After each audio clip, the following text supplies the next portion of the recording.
নমস্কার।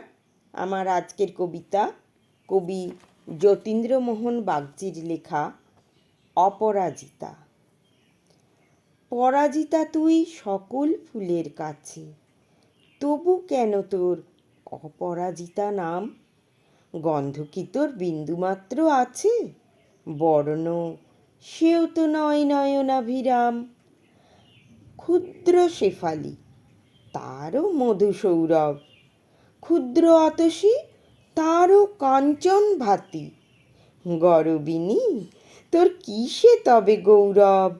রূপগুণহীন বিড়ম্বনার খ্যাতি। কালো আঁখি পুটে শিশির অশ্রু ঝরে, ফুল কহে মোর কিছু নাই, কিছু নাই।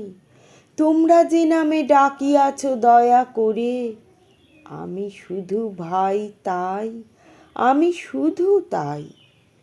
ফুলশয্যায় লজ্জায় যাই নাকো, পুষ্পমালায় নাহিকো আমার স্থান। প্রিয় উপহারে ভুলেও কি মোরে ডাকো? বিবাহ বাসরে থাকি আমি ম্রিয়মান।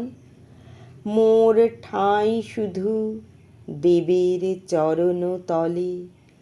পূজা, শুধু পূজা জীবনের মোর ব্রত।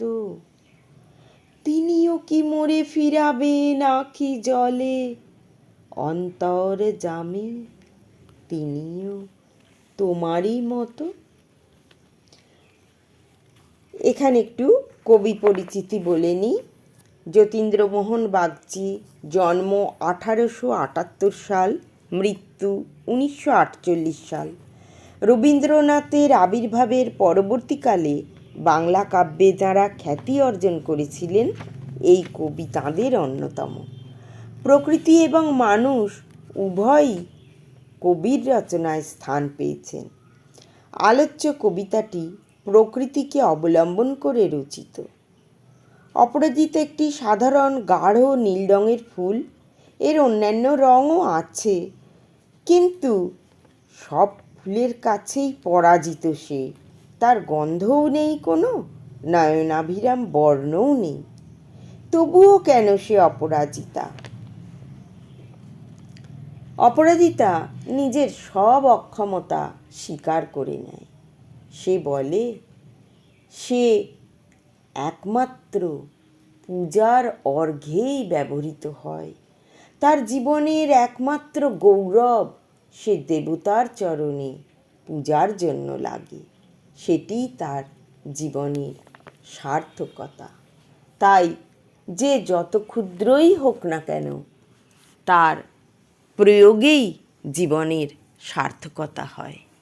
নমস্কার। ভিডিওটি ভালো লাগলে শেয়ার করবেন এবং চ্যানেলটি সাবস্ক্রাইব করে আমায় অনুপ্রাণিত করবেন। নমস্কার, ভালো থাকবেন সকলে।